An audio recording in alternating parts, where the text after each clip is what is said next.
ইরানের প্রেসিডেন্ট নয়, গোটা দেশ চলে এই মানুষটির ইশারায়। সেনাবাহিনী, পরমাণু কর্মসূচি, এমনকি পররাষ্ট্রনীতি, সব কিছুর কেন্দ্রে আছেন যিনি, তিনি আয়াতুল্লাহ আলী খামেনি। চলুন জানি এই রহস্যময় নেতার কিছু বিস্ময়কর দিক। 1989 সাল থেকে তিনি ইরানের সুপ্রিম লিডার। ইমাম খোমেনির পর এই পদে অধিষ্ঠিত। প্রেসিডেন্ট সহ দেশের সকল উচ্চপদস্থ কর্মকর্তা তার অধীনস্থ। তিনি বিচার ব্যবস্থা, সেনাবাহিনী, এমনকি পারমাণবিক কর্মসূচির চূড়ান্ত সিদ্ধান্তদাতা। ধর্মীয় দিক থেকেও তিনি শিয়া ইসলামের একজন উচ্চ মর্যাদার আয়াতুল্লাহ, যার ফতোয়া অনেক সময় আইন থেকেও প্রভাবশালী।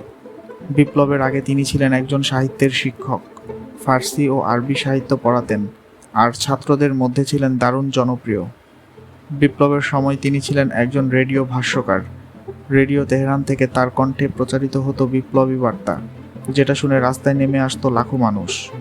আজও তিনি নিজ হাতে চিঠি লেখেন, বিশেষ করে ধর্মীয় উপদেশ বা উৎসাহমূলক বার্তা, যা মানুষ গভীরভাবে হৃদয় দিয়ে গ্রহণ করে। তার লেখা প্যালেস্টাইন বইটি আজ ইসলামী প্রতিরোধ আন্দোলনের একটি গুরুত্বপূর্ণ দলিল। তিনি শুধু ইরানের নেতা নন, তিনি একজন আদর্শ, একজন আত্মমর্যাদার প্রতীক, একজন নেতা যিনি জ্ঞান, ধৈর্য আর বিশ্বাসের অনুপম উদাহরণ।